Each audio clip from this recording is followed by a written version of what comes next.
नमस्कार আমি প্রশান্ত ধারী আজকে একটা গুরুত্বপূর্ণ বিষয় নিয়ে ভগবান শ্রীকৃষ্ণের স্মরণ নিয়ে আজ আবার উপস্থিত হয়েছি। আজকে যে ক্লাসটি হবে সেটি হচ্ছে লট অর্থাৎ বর্তমান কাল। বর্তমান কালের মধ্যে কয়েকটি বাক্য, ওই ধরুন প্রথমে কর্তা এবং ক্রিয়া থাকবে, তারপরে কর্তার সাথে কর্ম থাকবে এবং ক্রিয়া থাকবে। এইরকম কয়েকটি বাক্য নিয়ে আপনাদের সাথে উপস্থিত হয়েছে এবং সেগুলোই আপনাদের কাছে বোঝাবো। তো প্রথমে আপনি দেখতে পাচ্ছেন যে বালকঃ গচ্ছতি, এরকম দুটি শব্দ আছে, একটা হচ্ছে বালক আর একটা হচ্ছে গচ্ছতি। এবার বালক শব্দটি হচ্ছে কি পুংলিঙ্গ অর্থাৎ পুরুষবাচক, পুরুষকে বোঝাচ্ছে, কোনো একটা পুরুষ বা পুরুষকে। বালক বালক বলতে একটা ছেলে। আর গচ্ছতি মানে হচ্ছে যাওয়া, অর্থাৎ উত্তর কি হলো, ছেলেটি বা ছেলে যাচ্ছে, ছেলে যাচ্ছে এমনটা বোঝাচ্ছে।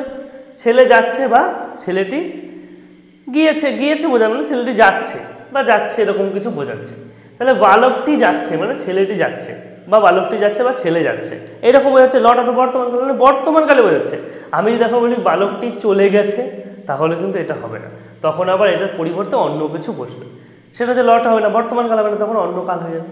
তারপর বলছে কি বালকও গচ্ছতঃ, বালকও, তাহলে প্রথমে বলো বালক মানে একটি ছেলে যাচ্ছে, ছেলে যাচ্ছে, একজনকেই বলা হয়েছে, ছেলে যাচ্ছে না একজনকেই বলা হয়েছে। বলছে বালকও গচ্ছত, তাহলে কি হবে, বালকও গচ্ছত, তখন হয়ে গেল দুজন যাচ্ছে।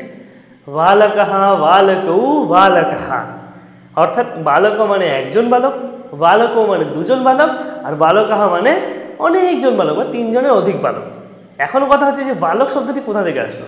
সংস্কৃতে নর বলে একটি শব্দ আছে, নর, নর শব্দ। এই নর শব্দকে রাম শব্দরূপে অনেকে বলতে পারেন রামা, রাম, রামঃ রামম রামেণ রামায় রামাৎ রামস রামে রাম।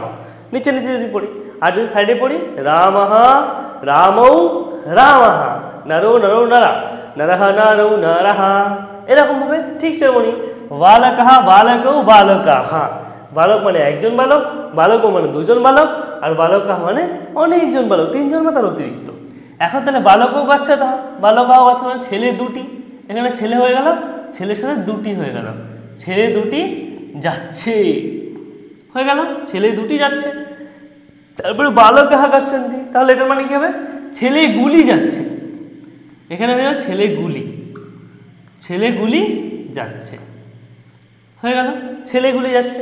অর্থাৎ তিনটি ব্যাপার হলো। আমরা শুধুমাত্র দেখুন কর্তা আছে, এখানে কর্তাকে বালক, বালক হচ্ছে কর্তা, ক্রিয়াকে ক্রিয়া হচ্ছে গচ্ছতি। হ্যাঁ, এই গচ্ছতি শব্দটা কোথা থেকে আসে, সেটা হচ্ছে গম ধাতু। গম ধাতু মানে হচ্ছে পাওয়া, প্রাপ্তি হওয়া বা যাওয়া অর্থে বোঝায়। ঠিক আছে, তাহলে গচ্ছতি গচ্ছতঃ গচ্ছন্তি, এটা রূপ হয়ে গেল, সেটাও কিন্তু আপনার বর্তমানকালেই হলো। ঠিক আছে, বর্তমানকালে লটে যে বর্তমান কাল বলেছিলাম ক্রিয়ারই কাল হয়, সেই ক্রিয়ারই কিছু কাল পরিষ্কার হলো।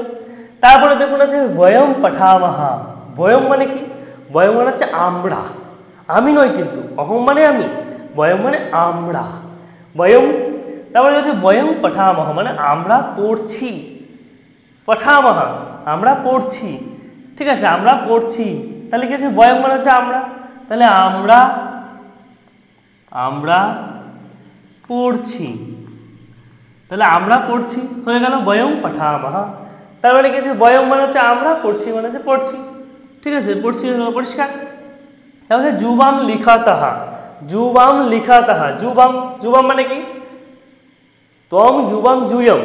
ঠিক আছে, তম মানে হচ্ছে তুমি, আর যুবাম মানে তোমরা দুজন, তাহলে তোমরা দুজন লিখছো, যুবাম লিখাতঃ, তাহলে তোমরা দুজন লিখছো, তোমরা দুজন কি করছো, লিখছো, লিখাতঃ লিখছো, তাহলে তোমরা দুজন লিখছো পরিষ্কার।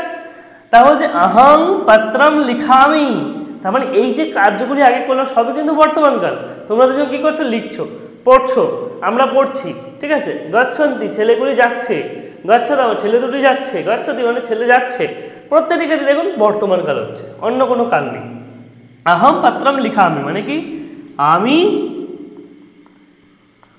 কি লিখছি, পত্রম লিখাই মানে লেখাপড়া করছি, বা পত্র বলতে চিঠি লিখছি, সেটাও বোঝাতে পারে। আমি চিঠি লিখছি, আমি এটাই বলি, আমি চিঠি লিখছি, আমি চিঠি লিখছি, তাহলে কি হচ্ছে অহম পত্রম লিখামি। তা বলছে ছাত্রাহ পুস্তকম পঠন্তি।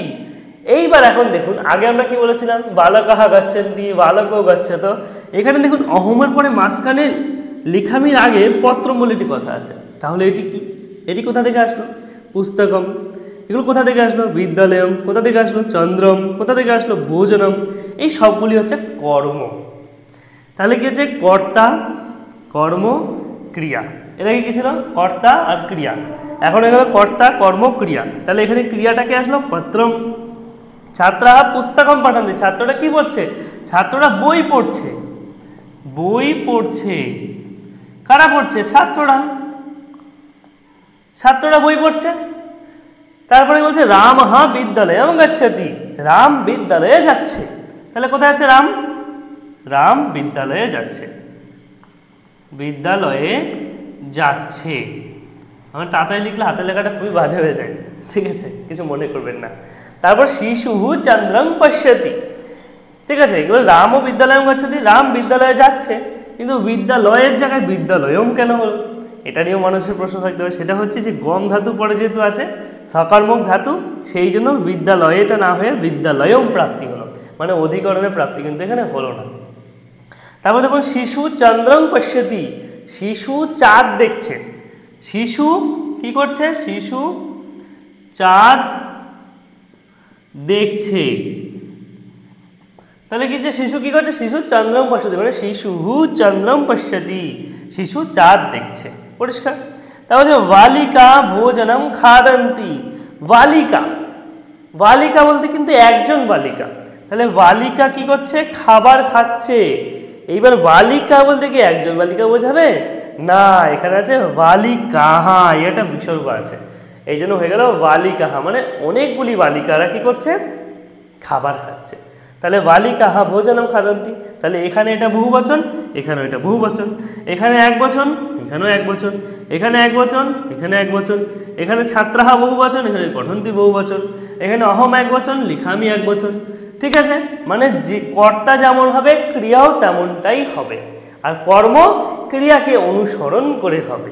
হয়ে গেল, এইটাই হচ্ছে সাধারণ বিষয়। তাহলে এখানে ছিল কর্তা ক্রিয়া, কর্তা ক্রিয়া, কর্তা ক্রিয়া। দেখো বালকাহা গচ্ছতি, বলতে পারতাম না বালকাহা গচ্ছন্তি, সেটা তো হলো না। এবার এক বচন আছে, এতে এক বচন হবে। বালকও দু বচন আছে, এখানে দু বচন হবে। বালকা বালকাহা বহুবচন, এখানে বহুবচন হবে। বয়ং বহুবচন, এটা বহুবচন। এটা দ্বিবচন, এটা দ্বিবচন। এটা এক বচন, এটা এক বচন। এটা বহুবচন, এটা বহুবচন। এটা এক বচন, এটা এক বচন। এটা এক বচন, এটা এক বচন।